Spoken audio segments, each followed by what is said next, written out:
Muito boa tarde, sejam muito bem-vindos a esta tarde do 12º Fórum Jurídico de Lisboa.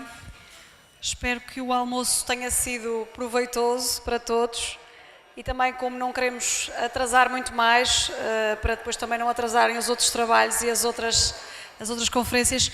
Ora, neste momento vamos iniciar outro painel, vamos dar início a um painel que se chama de responsabilidade social, o papel do setor público, mas também o papel do setor privado. Recordo que este Fórum Jurídico de Lisboa é obviamente feito de forma presencial, mas também está a ser transmitido no YouTube. Ora, para falarem agora também sobre este tema, chamo o excelentíssimo Sr. Luís Carlos Trabuco Capi, Presidente do Conselho de Administração do Banco Bradesco. Uma salva de palmas, por favor.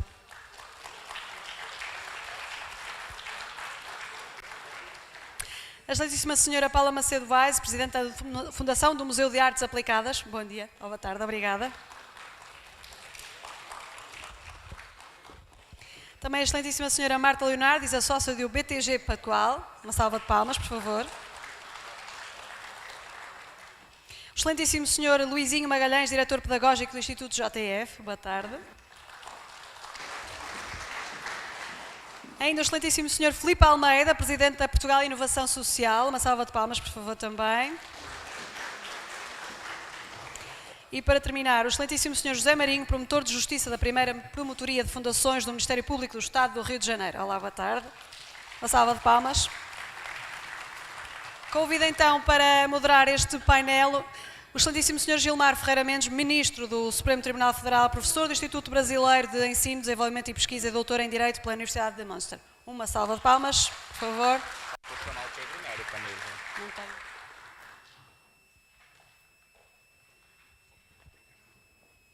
Força. Penso que falta uma pessoa. Pedro Nery. Exatamente, falta chamar então o excelentíssimo Pedro Nery também aqui para este painel e ficar agora sim, depois composto. Penso que é isso. Uma salva de palmas. Desejo-vos um bom painel. Obrigada.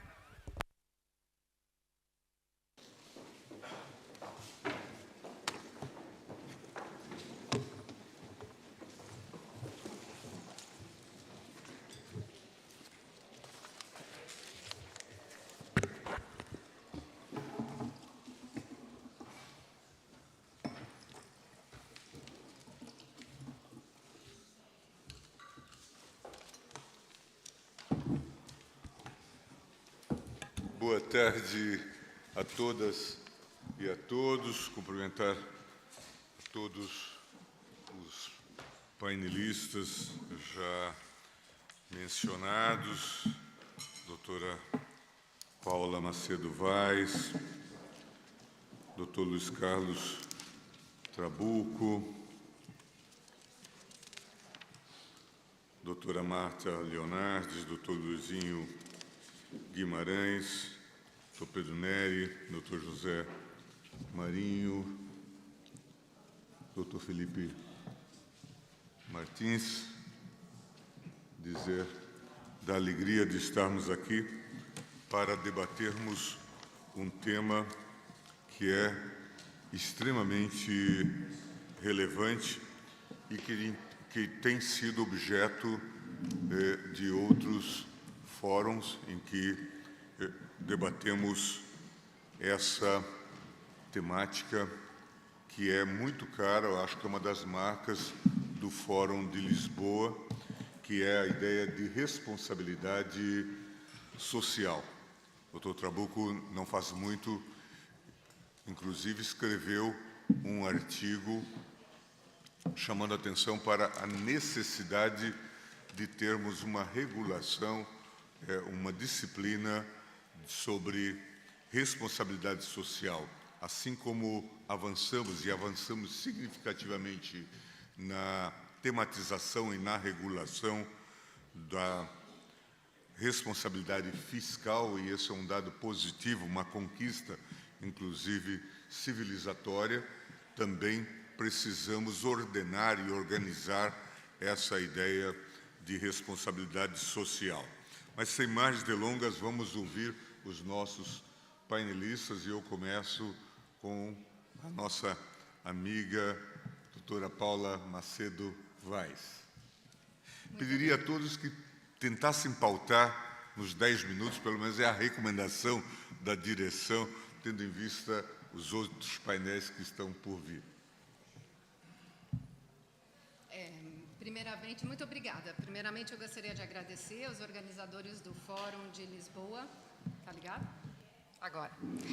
Primeiramente, eu gostaria de agradecer aos organizadores do Fórum de Lisboa pela realização desse encontro tão importante, que já havia mencionado, principalmente ao excelentíssimo ministro Gilmar Mendes e a Laura Cheta Mendes pelo convite. Senhores e senhoras, me permitam uma breve incursão na minha biografia. Primeiro, eu vou ler, me desculpa, faz 30 anos que eu moro na Alemanha e mesmo a língua portuguesa sendo língua materna, ainda me perco um pouco nisso. Eu nasci no auge da ditadura civil-militar brasileira. Meu pai foi, durante esse período, um político de oposição e eu pude vivenciar muito de perto a luta pela redemocratização e a retomada da democracia e da cidadania plena com o advento da Constituição Cidadã. Essa história, como outras, nos lembra que preservar a memória é também uma tentativa de não deixar escapar o futuro. Aprendi, desde a tenra infância, que democracia é um sistema que exige muito de todos nós, que ela nunca está garantida e que é uma batalha diária. Com experiências pregressas, aprendemos e moldamos a identidade coletiva e a cidadania de uma nação. Meu passado me obriga, eu diria. Desde 2018, frente à onda populista de extrema-direita, que vem se alastrando pelo mundo, venho me engajando pela democracia em diferentes frentes e linguagens artísticas, através da literatura, de projetos culturais e, mais recentemente, como cofundadora do chamado Netzwerk Paulskirche, uma rede de intelectuais e autores da sociedade civil alemã que visa incentivar a participação política e criar experiências democráticas positivas no cotidiano, pois entendemos que democracia não é apenas um regime político, mas, sobretudo, uma forma de vida. Na verdade, temos que falar de democracia na forma verbal, porque o que a caracteriza é a prática, e, como tal, deve ser declinada em todos os setores e experimentada por todos os membros de uma sociedade. Mas o que isso tem a ver com o nosso tema? Partindo da definição de responsabilidade social como conjunto de ações e práticas do setor público, do setor privado e dos cidadãos em prol do bem-estar, do desenvolvimento da sociedade, do meio ambiente, me permitam abrir essa discussão por uma nova chave.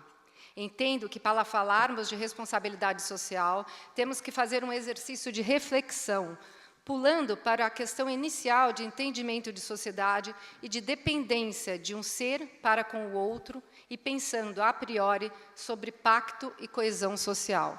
Ou seja, sobre o contrato social, sobre a compreensão das motivações humanas para se viver em sociedade e sobre os mecanismos de solidariedade que fazem com que os cidadãos de uma nação mantenham instituições em comum. A grande cientista política da atualidade, Nicole Dauthoff, afirma que, abre aspas, não há um entendimento de coesão social que seja compartilhado por todos, mas sim ideias bastante diferentes sobre ele. No entanto, todos os entendimentos giram em torno do que é preciso para que os membros da sociedade se defendam uns aos outros de forma solidária, para além de todas as diferenças, e possam manter instituições que funcionem em prol de um bem comum. Fecha aspas. Ou seja, coesão não significa contemplar o interesse de todos em uma sociedade que serão sempre diversos e muitas vezes antagônicos. É tarefa de todos buscar o equilíbrio nas diferentes visões de mundos e respeitar a necessidade e o direito que cada indivíduo tem de se ver representado e acolhido na organização social. Democracia não é um instrumento para oprimir minorias ou grupos sem poder. Pelo contrário, ela é ou deveria ser a prática da justiça, nas palavras do filósofo Rainer Faust. Não há justiça sem a participação de todos. Enfrentar uma sociedade disfuncional exige, portanto, uma noção de compromisso e responsabilidade por parte de todos. A redundância é desejada. Apenas este pacto nos afastará do abismo. Temos que modelar e balancear permanentemente distúrbios de afetividade, fruto da disputa de concepções de mundo e de existência social nas sociedades contemporâneas. A melhora de um determinado grupo não pode significar a desvalorização material e cultural do próximo. Uma sociedade não pode viver em paz se cada setor jogar só por seus interesses individuais, deixando os demais participantes abandonados nos seus anseios e impotências, pois isso cria um dilema político estrutural. Neste contexto, a responsabilidade social passou a ser um fator extremamente relevante na manutenção da coesão social e na compleição da democracia plena. Sendo assim, proponho abrirmos mais uma categoria nessa discussão, a da participação política e a responsabilidade democrática. Entendo a participação política como parte imprescindível da responsabilidade social de todos os grupos da sociedade na construção de uma sociedade justa e plural. Partindo desta premissa, a responsabilidade social é, ou deveria ser, não uma prática voluntária, mas um dever inerente e indisponível da cidadania, independente de qual tarefa exercemos. Desta forma, a construção, a manutenção e a inovação da democracia seriam uma responsabilidade social coletiva que deveria pautar todas as ações de todos os cidadãos em todos os setores. Isso não deixa de ser uma alegação republicana, ou talvez utópica, e não perdeu, ao meu ver, em atualidade. Assim sendo, tanto para o setor público quanto para o setor privado, o empoderamento político da sociedade civil é imprescindível para a manutenção das estruturas e instituições e para a legitimação de suas ações. O entendimento sobre estado de bem-estar, welfare state, e sobre sociedade não é algo estático e insuscetível de mudanças. Diante das transformações estruturais do mundo globalizado, o Estado está se tornando cada vez mais primus inter pares, convidando, incentivando a participação do setor privado e dos cidadãos na tomada de responsabilidade pelo bem comum. Com isso, a responsabilidade social do setor privado saiu da esfera da filantropia e entrou numa responsabilidade política. Mesmo em moda, atualmente, a responsabilidade social é uma velha conhecida. Já temos isso em vários dispositivos constitucionais, como a função social da propriedade. Já na Alemanha falamos que a propriedade obriga. O serviço militar obrigatório, a obrigatoriedade de voto no sistema eleitoral brasileiro, todos são formas de exercício de responsabilidade social. Estes outros institutos e elementos estão presentes na tradição de Estado social forte, como no Brasil e na Europa Ocidental, mas ante as inúmeras crises nos últimos anos, não são mais suficientes. Sem querer me deter numa discussão terminológica, é interessante comparar essa distribuição de responsabilidade com países que tradicionalmente têm estados fracos e sempre contaram com a participação voluntária do setor privado, como, por exemplo, os Estados Unidos, onde, sintomaticamente, a malha social é fraquíssima.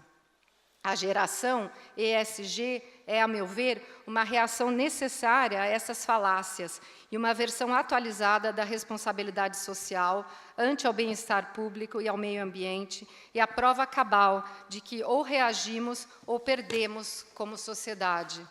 Importante nessa discussão sobre responsabilidade social é pensarmos também num outro setor, o setor cultural. A arte é um importante meio para entendermos casos multifacetados, nos quais é preciso uma análise mais ampla e crítica para que haja soluções mais justas e democráticas no plano político. Ela é, eu diria, a prova de fogo de uma democracia operante. O filósofo Walter Benjamin, no seu ensaio a obra de arte, na época da sua reprodutividade técnica, discorre exatamente sobre a função social e política da arte na sociedade moderna. Já o artista alemão Joseph Beuys não insistia somente na responsabilidade social da arte. Ele ia mais longe e pleiteava que todo indivíduo não só poderia, como teria a obrigação, com a sua criatividade, de participar na formação da plástica social. Ou seja, no seu entendimento, a responsabilidade social está interligada à participação política numa democracia. Como exemplo de uma instituição cultural que prima por suas responsabilidades sociais, vejamos o caso da Fundação Bienal de São Paulo, que faço parte do Conselho Consultivo Internacional. Uma instituição cultural líder, sede de uma das maiores bienais internacionais de arte do mundo e de um arquivo referência na América Latina, com uma atuação que contribui para a cena artística no Brasil e no exterior. Com sua natureza educacional histórica, prima por um projeto educativo de ponta que atinge mais de 800 mil pessoas gratuitamente. Desde 2010, a Fundação Bienal de São Paulo tem implementado medidas para aumentar a sustentabilidade ambiental e reduzir sua pegada de carbono. No âmbito do desenvolvimento humano, a Fundação desenvolveu uma política de diversidade e inclusão, acompanhada pela adoção de um guia LGBTQIAP+, e a implementação de uma política de respeito à diversidade e enfrentamento do assédio. Outras ações de acessibilidade foram expandidas para tornar a Bienal um ambiente mais inclusivo e acessível. Só podemos ganhar enquanto sociedade se entendermos que as responsabilidades sociais e políticas são parte constitutivas do nosso pacto social e fundamentais para a coesão, a construção da cidadania e a moldagem de uma sociedade justa e igualitária. Todo o resto são apenas esmolas bem-intencionadas. É isso, enfim, que pressupõe uma democracia plena: participação, responsabilidade individual e coletiva. Muito obrigada.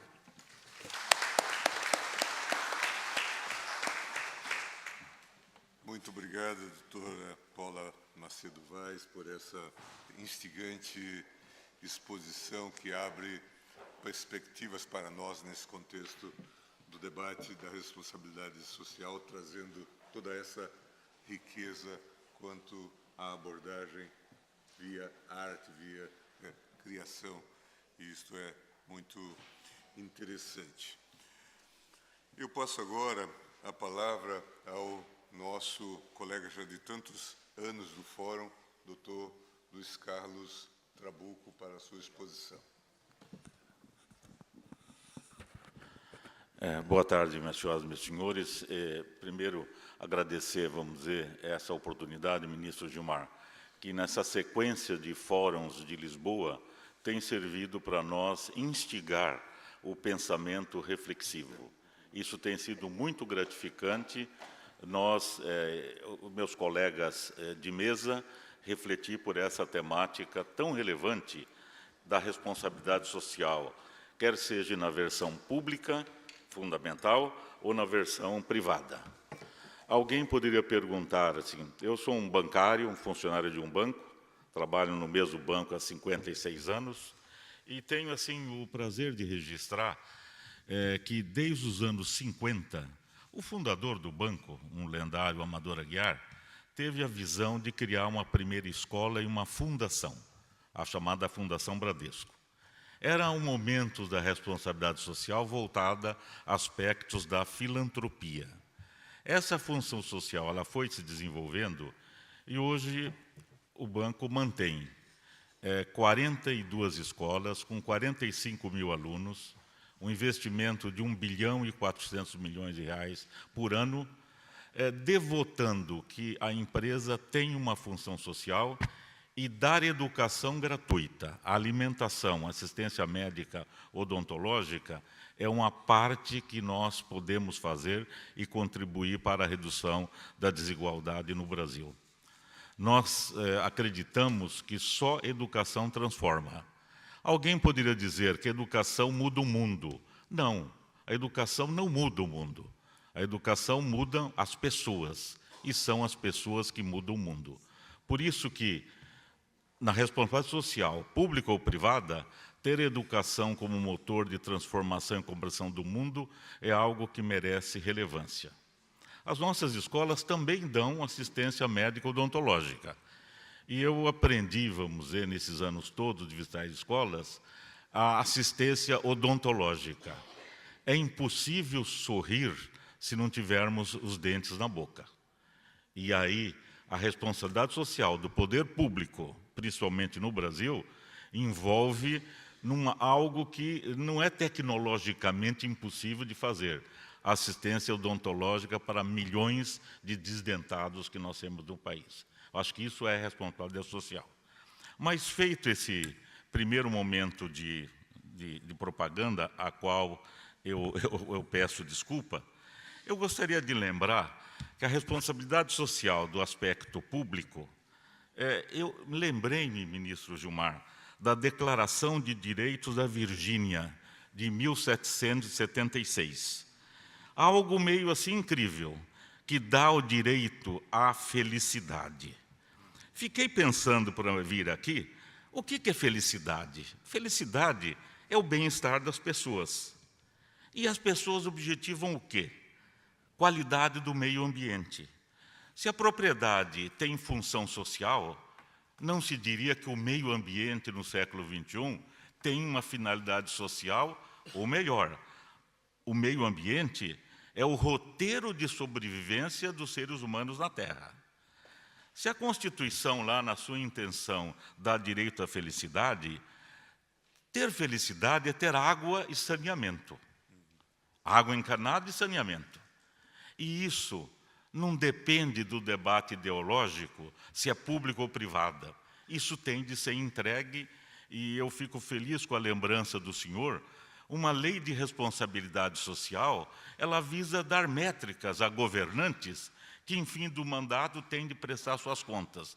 Quanto mais água deu encanada, quanto mais esgoto, quanto mais educação. Enfim, eu acho que essa é uma trajetória importante para nós dos países, vamos chamar, em desenvolvimento, aqueles países que possuem uma dívida social tão intensa quanto a nossa.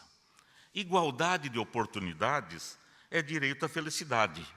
E a educação aí é um eixo importante nessa trajetória. Por isso que a responsabilidade social no século XXI, ela se expandiu pelos princípios do ESG. O ESG é o eixo, vamos dizer, de atuação do poder público e do poder privados. Isso daí é algo que tem de ser debatido, metrificado, para que a cobrança na pessoa física, jurídica ou nos entes estatais, isso possa acontecer. Toda essa questão está acima da ideologia. Não vou dizer esquerda ou de direita, não importa capital privado ou capital estatal, mas nós temos de ter mobilidade urbana. Mobilidade urbana em grandes centros de Brasil, as pessoas, às vezes, ficam de 3 a 4 horas em um ônibus para chegar ao seu local de trabalho. É falta de mobilidade urbana, e isso dá índice de felicidade. Por isso que eu queria, até concluindo, lembrar o Padre Vieira.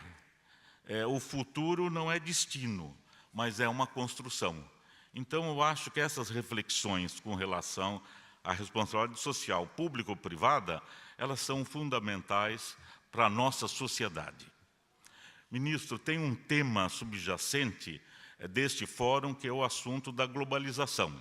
Fiquei pensando, a globalização, ela veio para ficar, mas só que ela é como o coração. Ela tem momentos de sístoles e momentos de diástoles. Tem momentos de expansão e de retração. Evidente que a sociedade humana está no planeta Terra.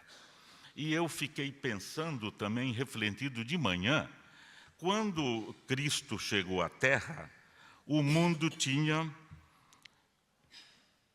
2 bilhões de habitantes. O mundo demorou 1929 anos para dobrar a população de 2 bilhões para 4 bilhões. E agora, nos próximos 20 anos, nós vamos adicionar 2 bilhões de pessoas.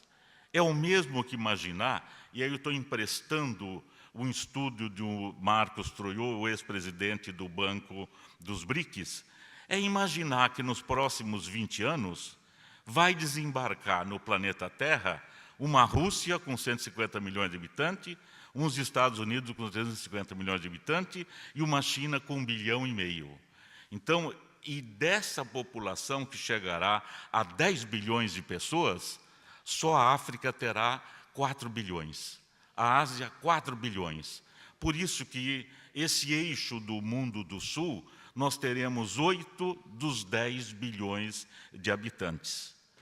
Uma Índia promete, pelo plano de desenvolvimento, duplicar a renda per capita de 3 mil dólares, que é baixa, para 6 mil dólares. Provavelmente um suíço que dobrasse a sua renda per capita, ele gastaria numa segunda, numa terceira casa, em viagens, mas um indiano que vai dobrar de 3 a 6 mil, ele vai gastar em calorias, em alimentos, na primeira fase. Na segunda fase, ele vai investir no aspecto nutricional. E aí, essa defesa intransigente do meio ambiente e da agricultura sustentável brasileira, elas serão fundamentais para a gente reduzir a desigualdade e a fome. Nós temos condições de ainda ser mais protagonistas na oferta de alimento. Alimento é água em última instância. E aí eu concluiria, ministro, a água é mais do que vida, né? No primeiro, aliás, uns 5 anos atrás, um seminário desse mesmo tema, eu lembrei algo que parecia poético. Quer dizer, a água chegou no planeta Terra pelo choque de um asteroide, né? Que chocou na Terra e produziu o início da água. Pela lei da gravidade, ou pela carapaça que a Terra tem, nós não exportamos água fora do planeta. Então, um pouco da água que nós temos dentro dos nossos corpos é a mesma água de que quando chegou no planeta. Então, eu acho que essa é uma questão fundamental. A água tem uma função social e tem de ser democratizada de uma maneira muito intensa. Muito obrigado.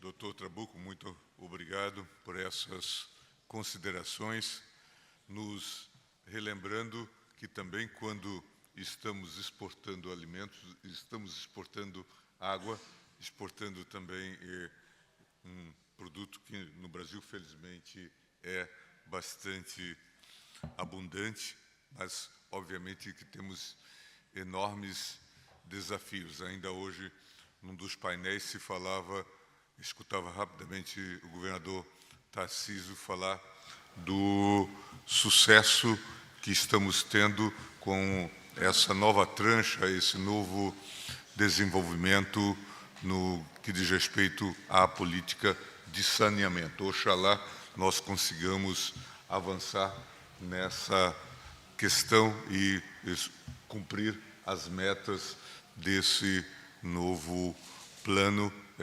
Vemos vários entusiastas desse modelo público-privado que se desenha. Eu passo agora a palavra à doutora Marta Leonardi, sócia do BTG Pactual, para que traga a sua contribuição. Boa tarde. Boa tarde a todos. Ministro, muito obrigada pelo convite de estar aqui. Agradeço a todos que estão aqui na mesa, a todos vocês que estão aqui. É uma honra estar falando desse tema, que eu sou apaixonada, responsabilidade social. E eu vou me colocar aqui para fazer um chamamento para as empresas, porque eu acho que hoje é um dever das empresas investir no terceiro setor. E as empresas têm que se conscientizado muito disso, principalmente depois da pandemia, tem um aumento considerável de investimento. As pessoas físicas, 84% das pessoas físicas no Brasil fazem doação para terceiro setor. E as empresas começaram a atuar e se estruturar dentro desse ambiente, e isso é extremamente importante, principalmente agindo em conjunto com o setor público. No BTG Pactual, a gente faz diversos investimentos, e não pensando pontualmente, mas pensando no longo prazo e no que a gente pode promover de transformação social. Sidney aqui faz parte, obrigada pelo convite, de um dos nossos projetos de fortalecimento das ONGs, que essa é uma BTG Soma. Mas aqui eu não quero me ater a fazer propaganda, mas sim, de novo, esse chamamento para as empresas, de fato, investirem no terceiro setor e se estruturarem. E o que a gente viu de diferença no que a gente fez dentro da nossa empresa? A gente pegou um time qualificado, e assim você trata esse time direto com a liderança, você envolver os seus colaboradores. Então, empresas que ainda estão pensando como se estruturar, os seus colaboradores são grande força de atuação nesse setor. Queria só trazer um dado que é interessante na nossa empresa, nós temos 7.000 colaboradores. 50% dos colaboradores hoje se engajam nos nossos projetos sociais, voluntariamente. Então, isso é um dado importante. Então, nós temos 3.500 funcionários envolvidos diretamente em ações sociais. E todas as empresas têm esse poder de transformação e chamamento dentro das suas próprias empresas. E isso faz uma força colaborativa muito grande. E também tem dados, né, que a gente pode trazer aqui para vocês e dividir com as empresas, que os investidores hoje, 70% dos investidores, antes de investirem, eles consideram se as empresas estão trazendo impactos para o terceiro setor. E também consumidores também têm essa tendência de mesmo comportamento. Até o mesmo número, um é 73%, 74%, mas são números relevantes, que se você não está como empresa investindo no terceiro setor de forma significativa, os seus clientes vão cobrar essa sua atuação. E nós sentimos que também com os nossos clientes dentro do banco, nós tivemos uma proximidade e uma relação muito mais profunda depois que nós estruturamos a nossa área. Isso precisa ser feito de forma organizada e você, de fato, pensando na transformação e no impacto social. E o que a gente aprendeu, que a gente buscou os agentes transformadores na ponta. Porque não adianta nós, eu tive uma aula com o Celso Ataíde, do CUFA, que todos aqui conhecem, Central de Favelas, e eu estava fazendo uma doação, pensando no longo prazo do projeto deles, e ele falou, Marta, como é que você, branca, sentada na Faria Lima, consegue saber o que está faltando aqui na ponta? Deixa eu te ensinar. Então, nós temos como empresa que ter humildade, eu sei que nós temos que dar report, eu sei que nós temos que dar retorno até para os nossos investidores, então medir esses impactos são importantes, mas nós temos que ter os agentes transformadores na ponta e, de fato, agir de forma organizada para que gere essa transformação. E o importante de você medir o teu impacto não é somente para você publicar e você fazer propaganda desses números, mas a medição de impacto é para você poder corrigir a rota, ver se o que você está fazendo está sendo de formas corretas, se você pode... Não adianta só você investir os recursos, você tem que ensinar o terceiro setor. O que a gente mais vê é que a gente consegue multiplicar os nossos investimentos quando a gente ensina como investir, como ampliar, como replicar. Porque tem muita gente no Brasil trabalhando de boa fé e trabalhando bem no terceiro setor, mas que precisam de algumas aulas, de alguma mentoria. Então, doar o seu tempo também faz grande colaboração quando a gente fala de terceiro setor. E, por fim, só para concluir, para as empresas que ainda não se estruturaram, eu acho que realmente já passou do tempo para vocês trazerem para perto os seus colaboradores, trazerem para perto os seus clientes, criarem essas relações mais profundas e escolherem seus pilares de atuação, o nosso, a educação e meio ambiente, e, de fato, promover essa transformação social. Obrigada.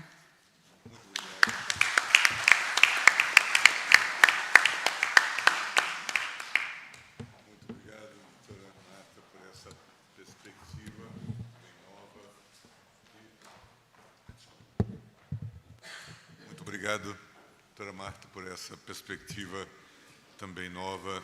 E interessante. E agora eu ouço o Dr. Pedro Neri, professor do IDP.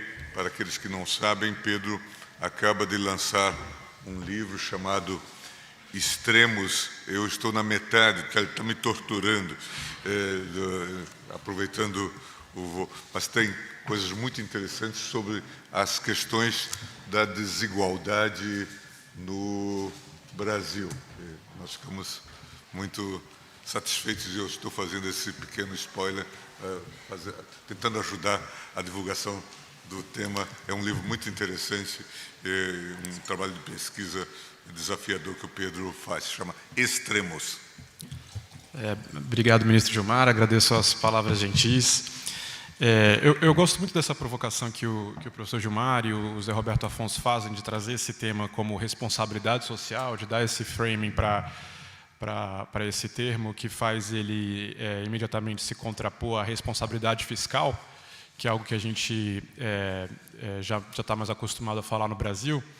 E eu me lembro do Martin Ravaion, é um economista australiano do Banco Mundial que faleceu recentemente, e ele falava que economia, ciência econômica, é fundamentalmente o estudo da pobreza. E eu fico pensando se a gente também não deveria considerar política econômica também como fundamentalmente uma política de combate à pobreza.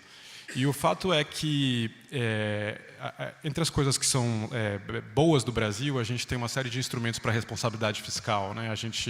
Quando a gente olha nossos países vizinhos ali na América do Sul, a gente vê que muitas vezes as coisas não andam bem. Então, eu fico pensando se a gente não poderia, se a gente não adequa instrumentos parecidos com o que a gente tem para a política fiscal para a política social. A gente tem teto de gastos, que virou novo arcabouço fiscal, regra de ouro, lei de responsabilidade fiscal. A gente tem também um sistema de metas de inflação, que tem embutido ali a meta para a taxa de juros.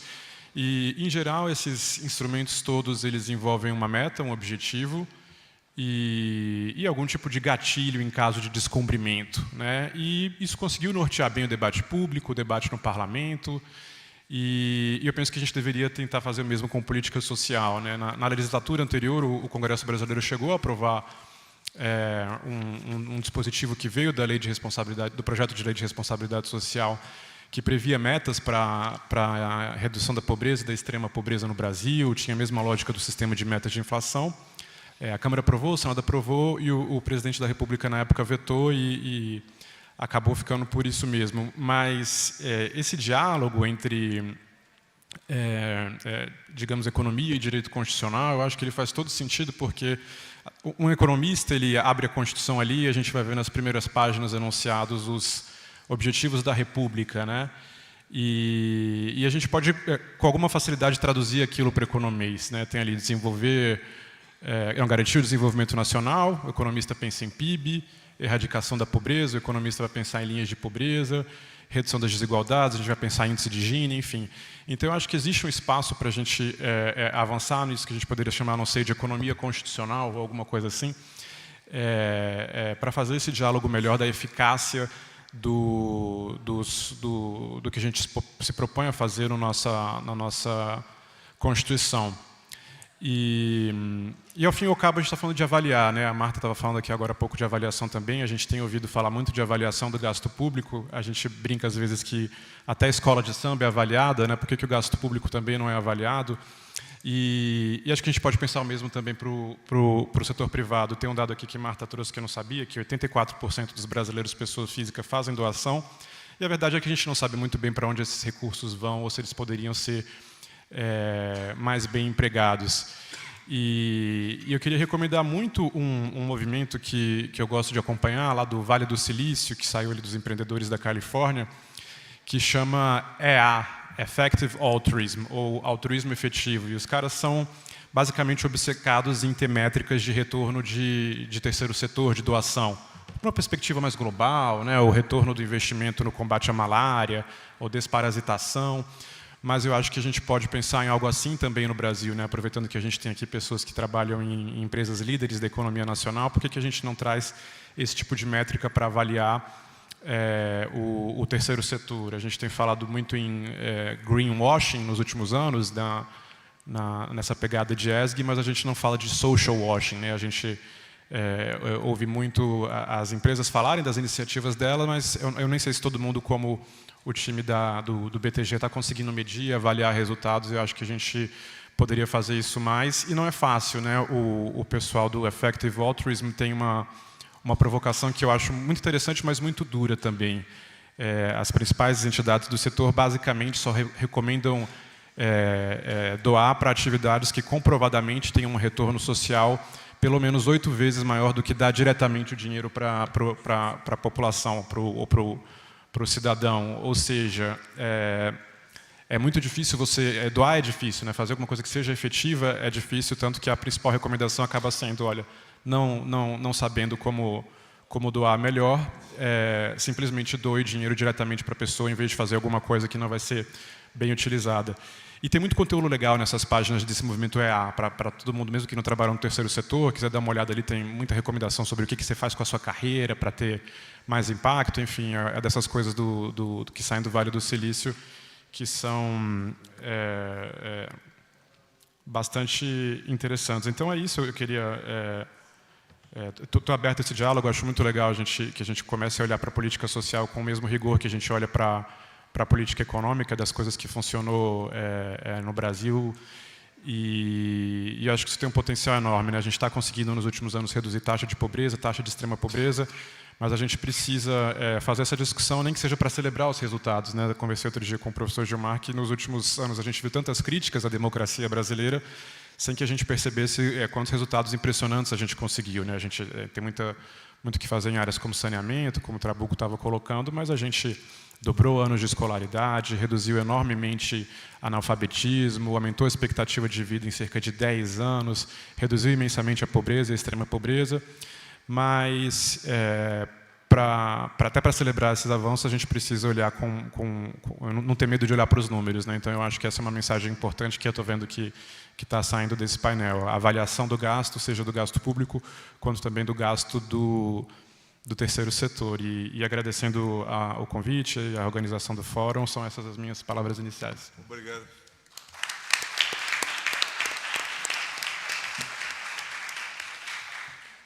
Obrigado, Pedro, por essa consideração, e acho que há um consenso em relação a essa necessidade de métricas, né, de medidores para gastos e efetividade dessas ações.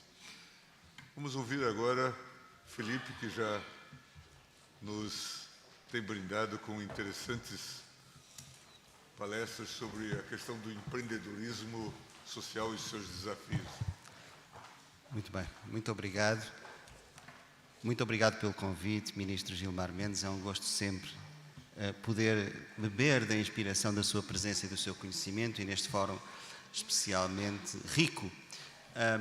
E é uma oportunidade para quebrar o sotaque do português nesta mesa também, embora eu alerte que pode parecer que há um português na mesa, mas não é exatamente. O meu pai era de São Paulo, portanto eu tenho sangue misturado, na verdade é uma mesa integralmente brasileira. Acontece também que há precisamente 10 anos eu ingressei na Fundação Getúlio Vargas, de onde nunca mais saí, porque é um daqueles lugares que nós saímos, mas ele não sai de dentro de nós, que é uma forma de também não os abandonar. E entrei na Fundação Getúlio Vargas para estudar precisamente as questões da responsabilidade social no âmbito do doutorado que fiz no Brasil. E, portanto, eu não sei se o convite que me fizeram foi como académico, uma vez que me especializei no tema, ou como gestor público, presidente da Portugal Inovação Social. Então eu vou, se me permite, usar os 10 minutos ou menos, metade com o chapéu de académico, depois mudo de chapéu e falo-vos da função que tenho em Portugal e como é que ela responde a este desafio da responsabilidade social também do setor público. E como académico eu gostava apenas de enquadrar o tema da responsabilidade social, e aqui falamos da responsabilidade social do setor privado e do setor público. Então vejamos, no setor privado as responsabilidades, antes disso, o que é a responsabilidade social? De uma forma geral, sabemos a responsabilidade social refere-se ao conjunto de compromissos que vinculam uma pessoa, uma organização, uma instituição à sociedade, que a legitima, que a justifica e que a permite. Portanto, é o conjunto desses compromissos. No caso do setor privado, a responsabilidade social pode genericamente desagregar-se em 3 categorias. A responsabilidade económica, que é também uma responsabilidade social, de satisfazer necessidades de consumo. A responsabilidade legal, que é uma responsabilidade social também, porque em sociedades democráticas, desde que as organizações e as empresas mantenham a liberdade de cumprir ou não a lei, tem que estar debaixo do quadro da responsabilidade. E depois, para todas as outras, a responsabilidade ética. E esta responsabilidade ética, complementando a económica e legal, que se desdobra em 3 categorias essencialmente. Por um lado, estamos a falar de alinhamento com os valores e as expectativas da sociedade. Por outro lado, a minimização do dano. E, por fim, a intervenção ativa na resolução de problemas sociais, na parceria com entidades públicas e entidades do setor social, para provocar transformação social. E é disto que estamos a falar na responsabilidade ética, são compromissos do setor privado. Saltando para o setor público, as responsabilidades sociais já se organizam de outra forma e, do meu ponto de vista, podem ser organizadas em 3 categorias.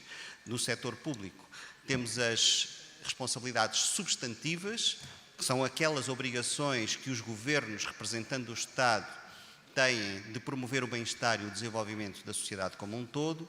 Depois temos as responsabilidades instrumentais, que são aqueles contextos necessários para que as substantivas sejam cumpridas, e as responsabilidades prospectivas.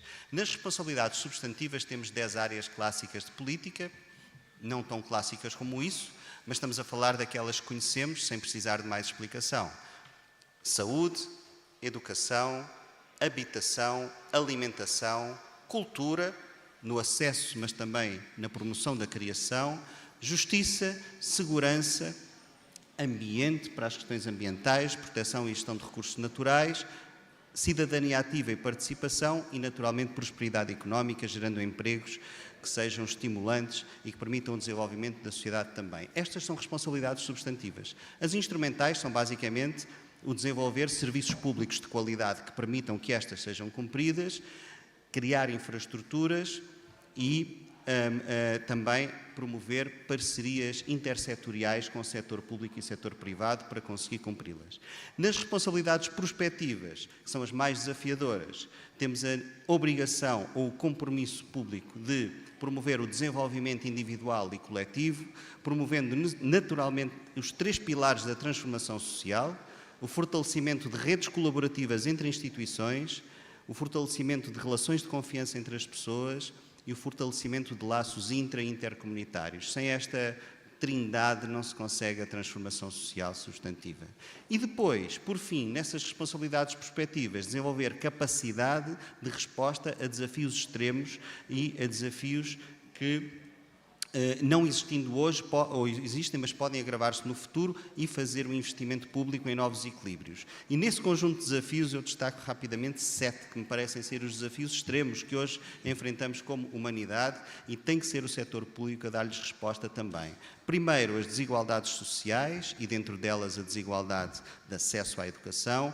Segundo, o envelhecimento da população, um drama terrível no mundo inteiro, não apenas em países velhos como este, em Portugal. Terceiro, o desemprego tecnológico, estamos a caminho de um problema significativo de desemprego por via do desenvolvimento tecnológico, seria outra conversa. Quarto, a desumanização das relações interpessoais, quando a tecnologia substitui as nossas relações, ou melhor, é intermediária primeiro e depois substitui. Quinto, as ameaças ou os riscos sanitários para a nossa saúde. A pandemia é um exemplo, mas temos riscos de saúde mental e problemas de saúde mental em todas as faixas etárias significativos. Também as ameaças autocráticas e bélicas, escuso de ilustrar, o esgotamento de recursos naturais e as alterações climáticas. E estes são desafios extremos que hoje a humanidade enfrenta e que depende da responsabilidade social do Estado também. Só para rematar, e agora rapidamente com o chapéu de gestor público, porque é que eu estou aqui também? Certamente não porque estudei na Fundação Getúlio Vargas, embora isso bastasse para ser um bom motivo, mas porque sou atualmente presidente da Portugal Inovação Social. A Portugal Inovação Social é um programa pioneiro de política pública criado pelo governo português há 10 anos, que mobilizou fundos da União Europeia e fundos do Orçamento Geral do Estado para promover inovação social no país, empreendedorismo social e também desenvolver o investimento social. Qual é o pressuposto deste programa? São 4. Primeiro, o reconhecimento que o Governo fez de que os problemas sociais que enfrentamos são cada vez mais complexos, mais interdependentes, mais urgentes. Segundo, o reconhecimento de que o setor público nunca terá nem recursos nem competências suficientes para dar uma resposta eficaz a estes desafios coletivos. Terceiro, o pressuposto de que o empreendedorismo social e o setor social e a contribuição do setor privado podia ser um bom contexto para testar soluções inovadoras para estes desafios. E quarto, tudo isto se consegue melhor através de parcerias intersetoriais. E isto dá resposta a uma das responsabilidades instrumentais de que eu vos falei sobre o papel do setor público. E o que fizemos foi criarmos instrumentos de financiamento que juntam setor privado a cofinanciar, setor público a dar prioridade e escala a esta experimentação e entregamos ao setor social, mas também ao setor privado, a possibilidade de testarem soluções inovadoras para desafios coletivos. E com essa experiência pioneira, Portugal foi o único país da União Europeia que criou um programa de política pública como este até hoje. A excentricidade portuguesa de há 10 anos, este programa, tornou-se agora obrigatória para os 27 Estados-membros da União Europeia. Agora, a inovação social tornou-se, de facto, uma obrigação. Mas há 10 anos era uma excentricidade, ninguém achava se isso ia resultar. Entregar ao setor privado e ao setor social a possibilidade de testarem novas soluções que poderiam vir a ser políticas públicas, em geral, ao monopólio do setor público. E esta é uma grande novidade, que é quebrar a barreira do setor público, dar a mão ao setor privado, ao setor social e entregar-lhes a voz para poderem eles próprios testar soluções inovadoras. Aprovámos 698 projetos em todo o país, 101 milhões de euros de fundos públicos, mais 51 milhões de euros de fundos privados. Fizemos um match com quase 900 investidores de todos os setores e tornámos este país um dos maiores laboratórios experimentais de políticas públicas do futuro a partir das parcerias intersetoriais. E é isso que foi possível fazer em Portugal com este programa que eu tenho o grato privilégio de coordenar há 7 anos. Muito obrigado. Muito obrigado, Felipe.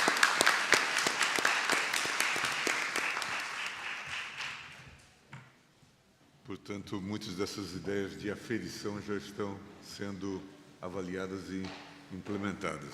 Muito obrigado.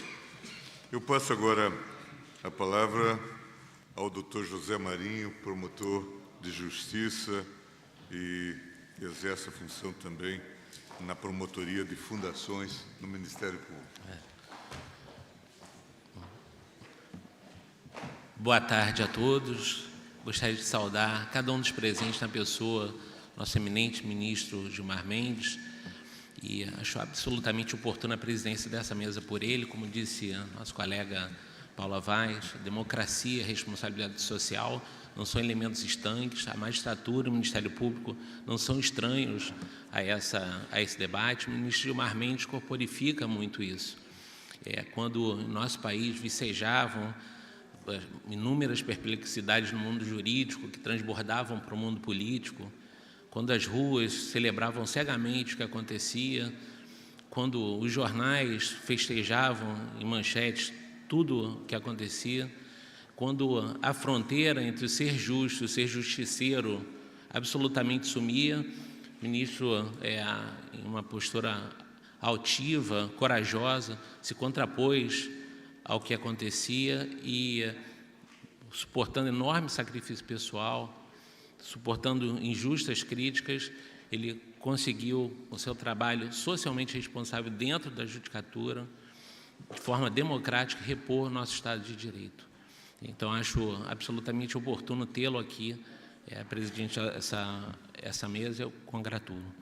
Eu estendo as minhas homenagens aos meus demais colegas de mesa, parabenizo, como sempre, gosto de fazer, a organização do Fórum Jurídico de Lisboa, agora Fórum de Lisboa, na pessoa professor Blanco, que representa a Faculdade de Direito de Lisboa, a Fundação Getúlio Vargas, que eu tenho a honra de velar, na pessoa do presidente Carlos Ivan Simões Leal, que eu digo sempre, é um intelectual a serviço do nosso país, Sidney Gonzalez, que também tem um talento único de reunir talentos, E o IDP, agora novamente na pessoa do Gilmar Mendes, professor Gilmar Mendes e do ministro Salomão, que conseguem congregar em um ambiente diversas ideias plurais e com plena liberdade de expressão, que torna esse evento um evento obrigatório na agenda, não só de quem pensa o direito, quem pensa a economia, quem pensa a política, mas também quem pensa o Brasil.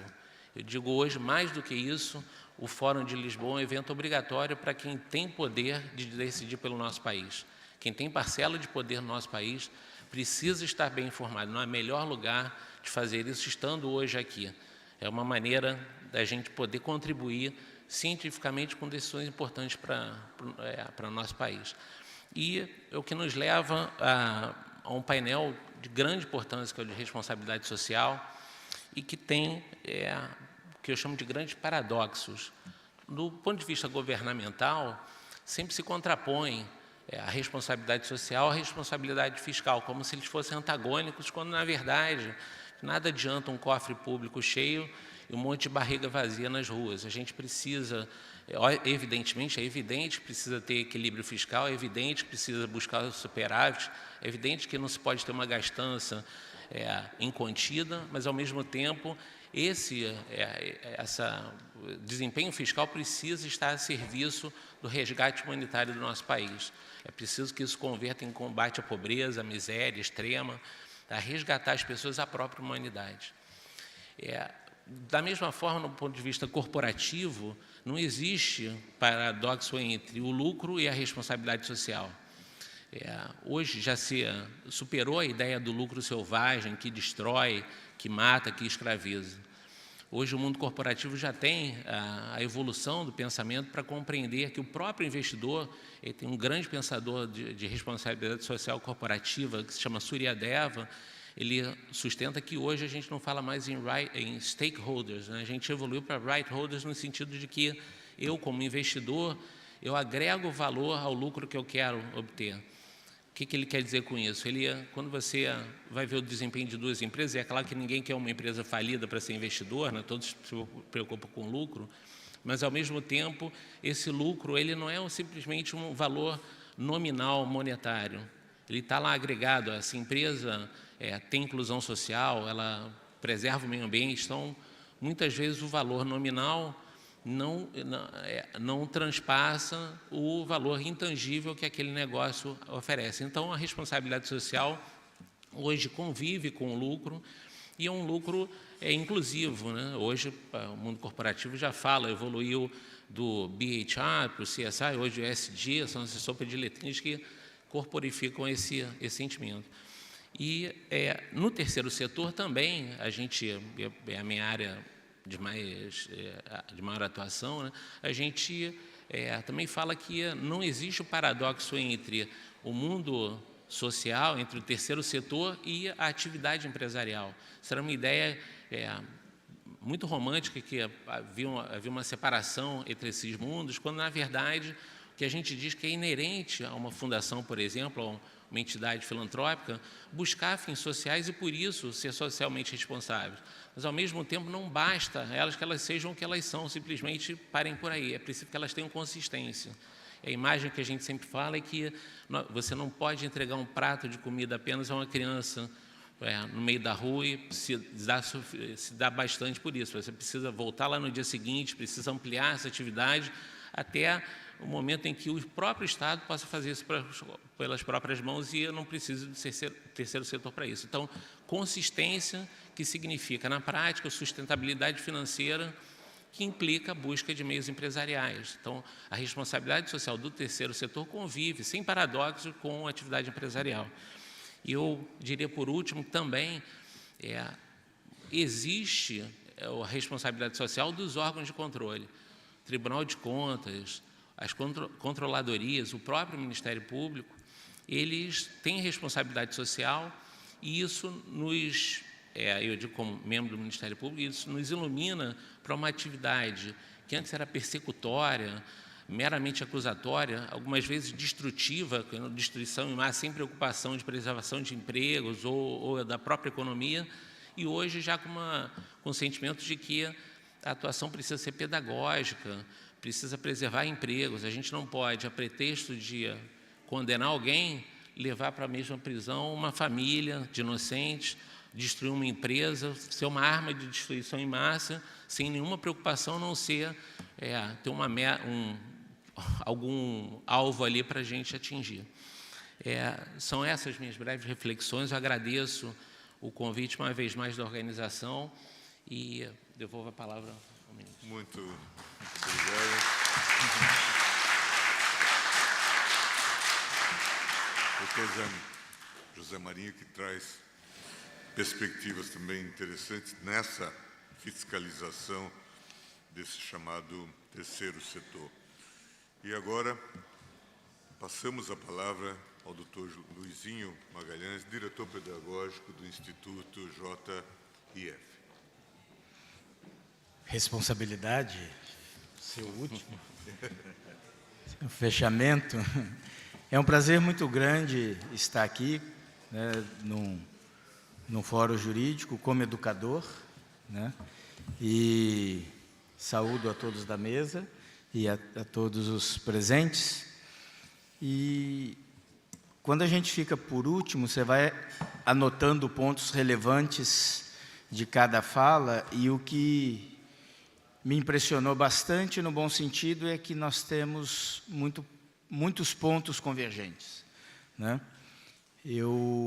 Essa preocupação da responsabilidade social, tanto do poder público como do privado, e aí eu faço minhas as palavras da Marta, eu acho que é o momento, né, e isso foi bastante incentivado com a pandemia, do poder privado. Eu vou ler o livro Extremos, mas eu preciso terminar de ler o do Dr. José Marinho, que acabou de lançar, que é Manual Prático para Fundações Privadas. Foi lançado agora dia 6 de junho, Manual Prático para Fundações Privadas. Já estou quase na metade. Eu vim com a intenção de contar um pouquinho da história, né?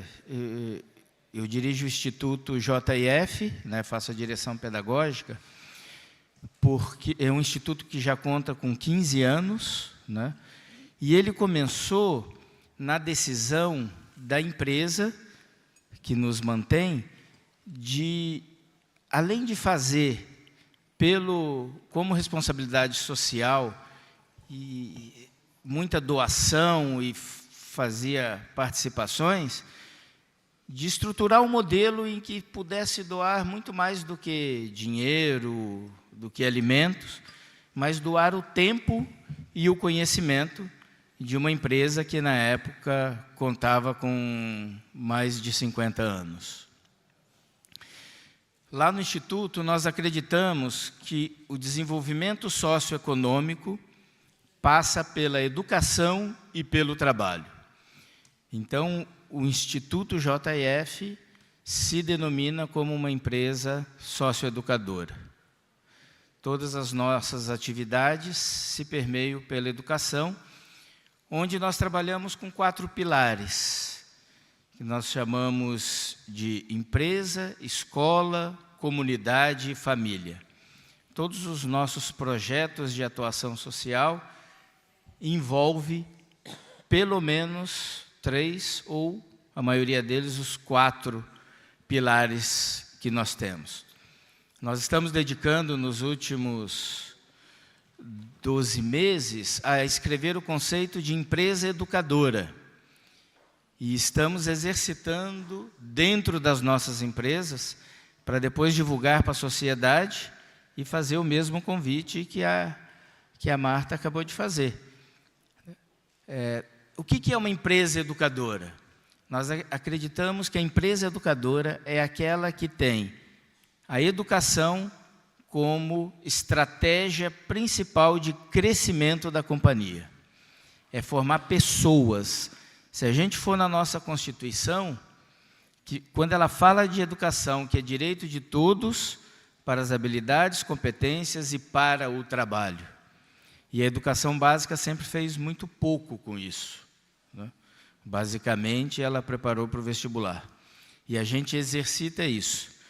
No pilar de escola, então, nós no Instituto nós temos uma escola do ensino fundamental, ciclos finais até o ensino médio, onde no ensino médio é um curso técnico de administrador de empresas, onde carinhosamente nós chamamos de uma formação para os tocadores de negócio.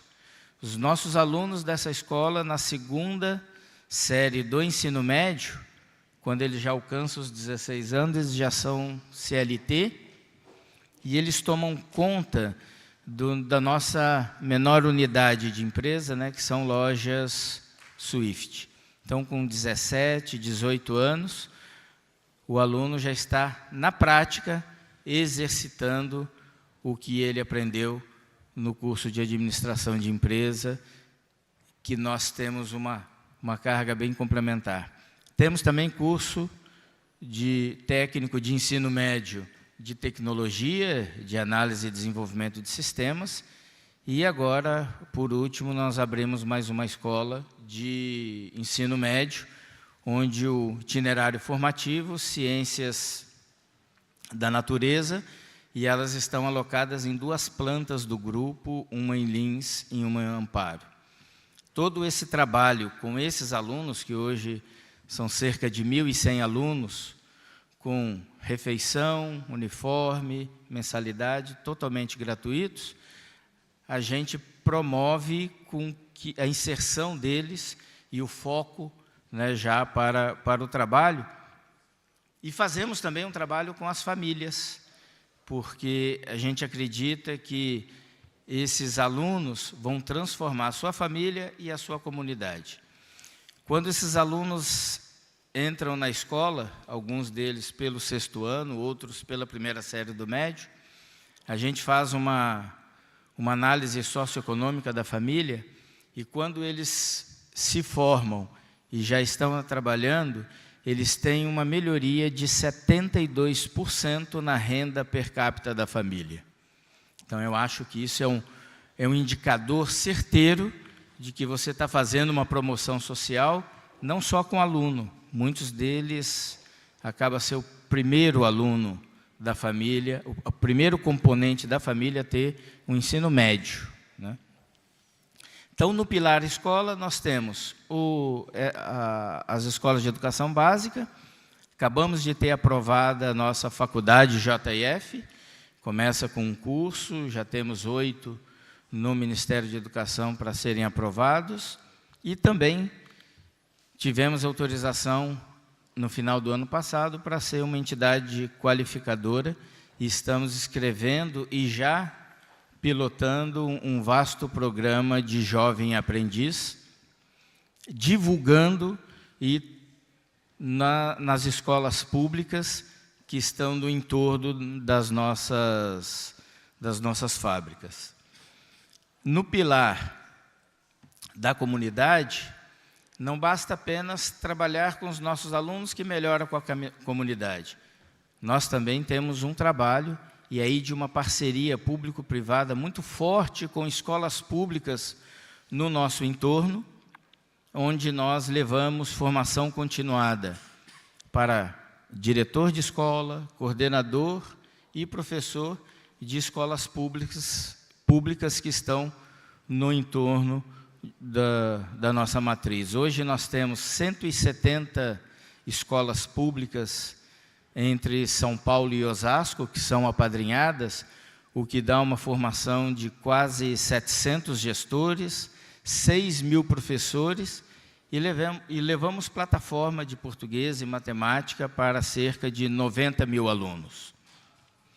Um trabalho junto com a comunidade, porque essas escolas inseridas que estão na comunidade, elas ajudam também na transformação e na melhoria.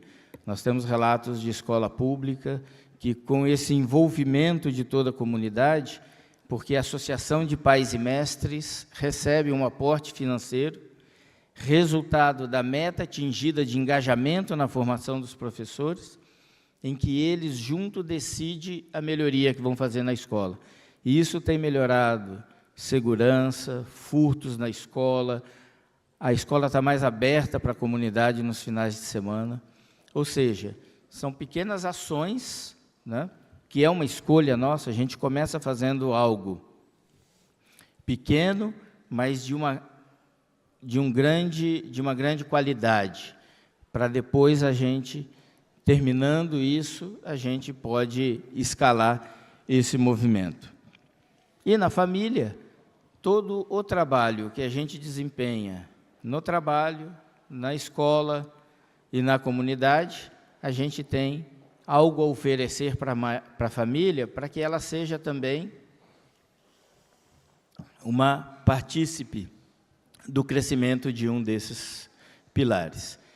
E, dentro da empresa, que eu acho que é um pilar muito importante, a gente tem o que nós chamamos carinhosamente também de processo ganha-ganha.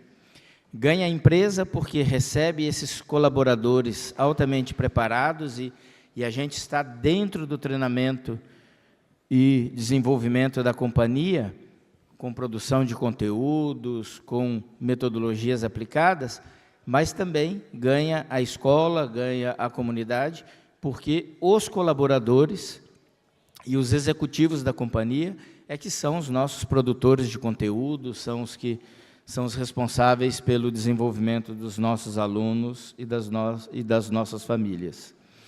Então, eu vejo muita sinergia, eu fico muito contente de ver o tema do nosso encontro, do fórum, olhando para esse lado e que a gente pode sentar aqui na mesa e trazer algo que todos nós já fazemos, né? Alguns há mais de 50 anos e outros que estão engatinhando nos seus 15 anos. Muito obrigado. Obrigado.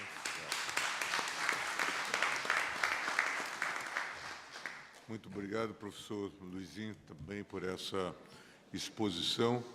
E chegamos, finalmente, ao encerramento desse nosso painel. Agradecemos todos os nossos painelistas e esperamos que tenhamos colocado mais um tijolo nessa ideia de responsabilidade social. Muito obrigado a todos.